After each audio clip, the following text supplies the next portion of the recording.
This is the PartyPoker.com World Open 4.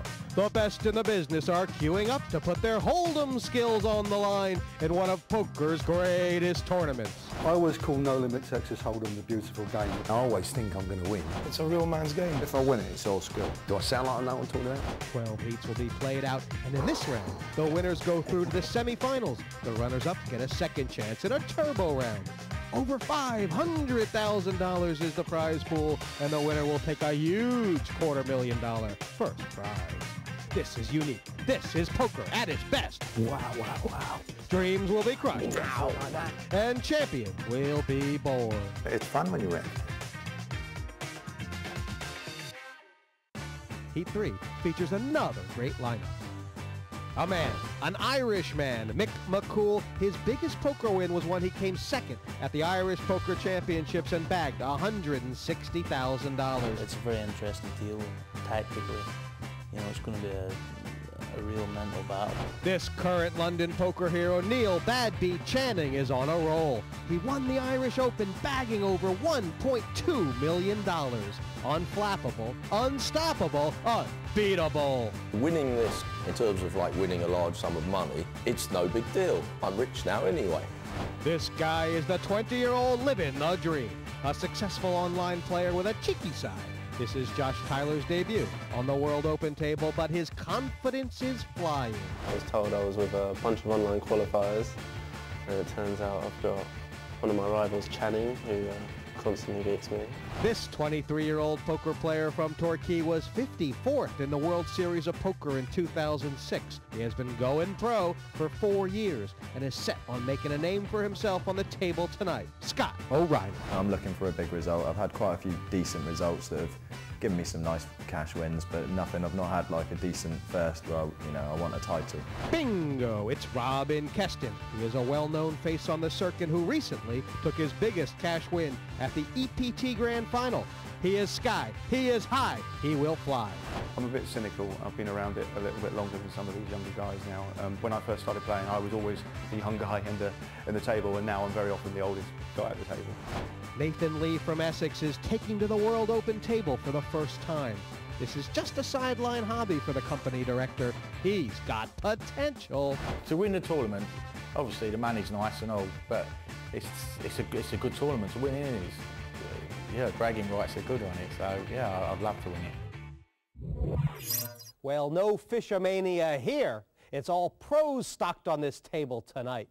Joining me and commentating with me tonight is poker journalist Matt Broughton. Now, Matt, for a favorite, you can go no further than Neil Channing. I mean, this guy was just a poker player. Now he's a millionaire. Well, absolutely. He's more usually found grinding away the cash games at the Vic, but right now buzzing off the victory at the Irish Open. As far as the dynamic on this table, though, it's Channing and Mick McCool. They've had a very public spat on the internet. Channing thought that Mick McCool is too aggressive in his table talk. Yeah, well, these boys have been taking chunks out of each other online for about, months now, but this is the first time they've come together to settle their differences at the table. Now, to quote our tournament director, Mad Marty Wilson, table talk is encouraged, but, can you go too far? I think you can, and maybe they will tonight. You cannot influence another player in the hand, but other than that, say whatever you like. Coming up, let's see who's going to take to the table like a duck to water. Unreal, man. I always listen to Neil's commentary. I find it quite good advice. And with Neil Channing analyzing the hands, we get an insight into his game plan and how his opponent's minds tick-tock. Yeah. This will be some fun. You can already just kind of feel that these guys are in a sort of talkative mood, but it's going to be good poker. Yeah, I'm really looking forward to this. We've got some fantastic players at the table, not just with the chips, but with the chat. So we should be in for a treat. Colors on the table. The blue chips worth 2,000. The yellows are 1. The reds 5,000 apiece. Jaws not in play, but still bringing fear. I'm sure we definitely overblew the rivalry between Channing and McCool, but, these guys are both pros, and they did have a very public reconciliation. But even so, they could try and get under each other's skin. Exactly. Well, it's, there's got to be some residual tension somewhere buried down, and if there's one game that can bring those to the surface, it's Texas Hold'em. Pass. O'Reilly, 6,000. Queen Jack, and here's Lee with the pocket pair. Pass. Yeah, he's going to make use of his position. Just see if he can see a flop, and if he connects in a big way, then it'll hopefully be payday for him. Jump in and see a flop. I don't understand. Cheap, mate. I only made it 6 for a reason. Didn't seem cheap He to likes me. to take things down. Didn't seem cheap to me. Nathan just keeping an eye on Scott there as the cards come down. That looks like an action flop. It's not a nice flop for 2 7s, but opportunity to steal. 6,000. We're going to see a check raise here. Call. No, he's just gonna take another one.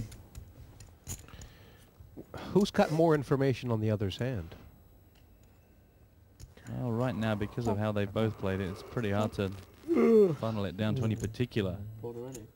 guesstimate. O'Reilly's willing to show this down cheap, I'm guessing. One pair. Queen.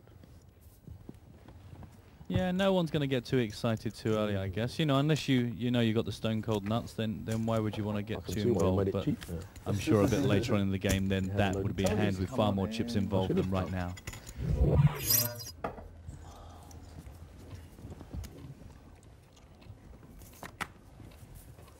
Nathan's got fans watching. He's got to impress them. Previous to this sort of year, Robinwood for a long time was known in the poker world as the guy who folded pocket kings before the flop near the final table of the first Poker Million. And some say it cost him £1 million. He prefers to think it didn't. Re-raise to 27,000 total. So a big re-raise there from the ace-king. Well. Pass. Yeah, and does McCool have any options here? Not really, or? No, I don't think so. Why on earth would he want to get involved right now? What's he going to do? Re-raise or just flat call and cross his fingers for a 6? I think Mick's much better than that. Was it 22? 19. Tougher for Josh, but I mean, it looks like a squeeze play. yeah, which it's lovely when you play a hand by the book and actually people read more into it. But again, if you're wrong, you're in the middle of a big pot holding ace-jack. This is because I took you out last time. Oh, this is just well up a little bit and then throw them in. Yeah. It's way too early to be making moves like that, huh? Absolutely, and I think the players are just happy to take a moment just to study their opponents and just take a snapshot and go, this is what you look like when I think I'm beat, and this is when you look comfortable. But they're not going to waste any chips.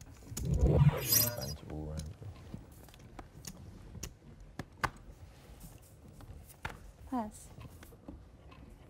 Pass. Pass. Channing's folded his button twice already. Joking with the Germans that they missed out by not picking Davoud. Call. Had a Benjamin Kane play. Yeah, we seem to go from one extreme to the other. One minute everyone's getting monster hands, and then it seems to slow down. But he's a very nice second time O'Reilly's picked up the queens in the big blind against a Tyler limp from the small. And he played okay. Yeah. He got good run of cards. This time he gets flop bound. And in the final. Yeah, but with a hand like 5-8, the flop They needs went to on do miraculous things for you Germany. to actually want to continue. He was out. I don't think bottom pair is going to lead them off. Yeah. Be too tempting for Got Josh. involved in a hand with the 10-4 of diamonds. Unless he thinks that In the Scott's first bullying him level. with position, but it's bet going to and cost raised you on too a many chips to restraint. find out, I think. He never had a No, he's bet. decided to He had just a make a flop to stand. go forward. He tried to squeeze play. Just say you're not just going to do this to me every the time. original raiser came back over the top of him. Oh, and he decided to flat call. Who was it? An internet qualifier from Holland. I think Tyler wants so there. badly to make a Decided to have a play. stab at it anyway. And got himself into that much And shit. for some reason, he's just Oh, suspecting that O'Reilly is vulnerable. O'Reilly looks pretty solid to me. Yeah, and he went all in oh, on the well. river and he missed. Well, that's and the guy called him. that's as well. bad news for O'Reilly. From being chip leaders to being. Would it be